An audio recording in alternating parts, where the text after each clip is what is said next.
자, 앞에서 ROE와 DSCR을 이용해서 그래프를 한번 그려봤는데요. 이렇게 그래프를 그리면 현재 우리가 가정한 상태는 잘 보여주지만 타당성 분석을 하다 보면 그래프에 오류가 생길 수 있습니다. 그게 무슨 말이냐면 우리가 투자 기간을 자유롭게 설정할 수 있겠기 때문에 나중에 투자 기간을 지금 구기보다 짧게 잡으면 그래프의 오른쪽이 이제 텅 비게 되고요. 투자 기간을 구기보다 길게 잡으면 구기를 넘어선 영역은 그래프에 그려지지 않습니다. 그래서 우리가 투자 기간을 변화시킴에 따라서 이 그래프가 이 가로축의 기간을 알아서 그만큼 잡아주면은 편리하겠죠. 그러지 않으면은 매번 그래프의 데이터 영역을 이제 새로 지정을 해줘야 됩니다. 그렇지 않고 이 영역을 따라가는 그래프를 이제 동적 그래프라고 하는데요. 그런 그래프를 그리는 방법은 여러 가지가 있습니다. 그 중에서 이름이라는 기능을 이용해서 간단하게 만드는 방법까지 한번 공부를 해보겠습니다. 이름이라는 기능은 우리가 어떤 영역을 선택한 다음에 여기다 이름을 부여하는 거예요. 그래서 다음에 이 영역을 참조할 필요가 있을 때 그때 이름만 적어주면 간단하게 그 범위가 그 영역이 참조가 됩니다. 영역은 이렇게 행으로 잡을 수도 있고 열로 잡을 수도 있고 이렇게 잡을 수도 있어요. 근데 이때 데이터가 입력된 부분까지만 잡아라 하는 식으로 우리가 이제 지정을 해주려고 하는 거죠. 그때는 offset 기능을 이용합니다. 이름 기능은 이 수식 안에 있어요. 여기 보면은 이름 관리자라고 있습니다. 여기에 들어가서 이제 영역을 하나씩 만들어 주는 겁니다. 새로 만들기를 눌러서요. 여기다 커서를 갖다 놨기 때문에 이제 ROE라는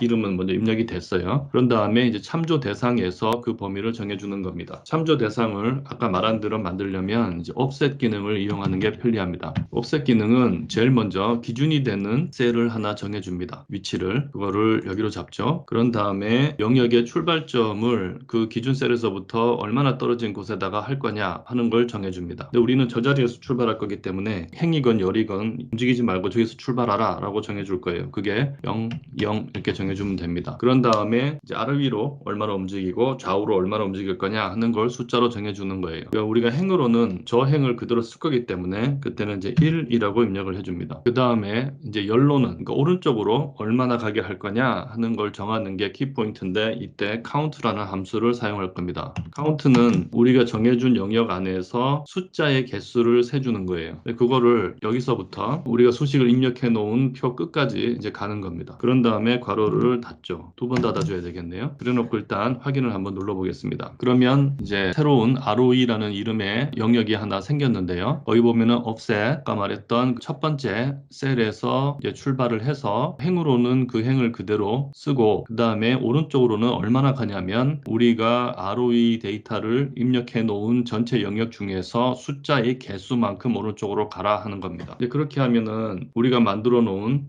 이 표 상에서 투자 기간 빼기 1 우리가 이제 9기까지 했죠. 이제 이렇게 하면 우리가 ROE라는 행에 대해서 수식을 입력해 놓은 전체 영역 중에서 지금 눈에 보이는 것처럼 숫자로 그러니까 입력된 영역까지만 ROE라는 이름에 할당이 되겠죠. 이제 저것과 똑같은 작업을 DSCR, 기말현금, 배당금 다 하면 됩니다. 새로 만들게 해서 DSCR은 역시 offset 여기서 출발하는데 콤마 0이고 행으로는 그 자리 열로는 카운트해서 바로 두 번 닫고 엔터. 새로 만들기 기말현금 여기서 콤마 0 1 카운트 그 다음에 이 행을 또 잡아주고요. 마지막으로 배당금까지 만들어 보겠습니다. 여기서 이렇게 이제 4개의 영역이 이름으로 할당이 됐습니다. 그런 다음에 저 영역을 이용해서 이제 그래프만 그려주면 되죠. 먼저 그려놓은 그래프를 이용하는 게 편리합니다. 여기서 데이터 선택을 가서요. 이전에 이제 ROE하고 DSCR을 고정 영역으로 잡아놨잖아요. 지금 점선으로 되어 있는 거. 그거를 이제 ROE에 가서 편집을 누릅니다. 계열 이름은 그대로 쓰면 되고 이 계열 값을 지금 고정된 영역으로 되어 있는 것을 시트 이름은 놔두고요. 저기다가 ROE라고 써주면 됩니다. DSCR은 역시 편집으로 가서 여기다가 DSCR 이렇게 써주면 됩니다. 확인. 그러면 우리 눈에는 잘 보이지 않지만 이전에 있던 요 그래프의 영역이 이제 동적으로 변한 거예요. 기간을 한번 바꿔보겠습니다. 우리가 회계 기간, 뭐 투자 기간 이런 것들 다 정해놨는데 간단하게 회계 기간을 3개월로 한번 바꿔보겠습니다. 그러면은 이 피스컬 이어가 이제 20년으로 바뀌죠. 그리고 오른쪽으로 가보면 요 표가 데이터가 아까는 10 앞에 9기까지만 있었는데 이게 이제 20기 앞인 19기까지 가겠죠. 그리고 보시면은 이 그래프가 아까 9기까지만 있었던 게 이제 19기까지로 연장이 돼 있습니다. 이렇게 그래프가 따라 움직이면 매번 새로 그릴 필요가 없겠죠. 그래서 다시 투자기구를 6개월로 고쳐놓고요. 다시 돌아가서 데이터 마련해 놓은 그래프를 마저 한번 그려보겠습니다. 동적 그래프 그릴 때 저는 이렇게 그냥 그래프를 하나 그리고요.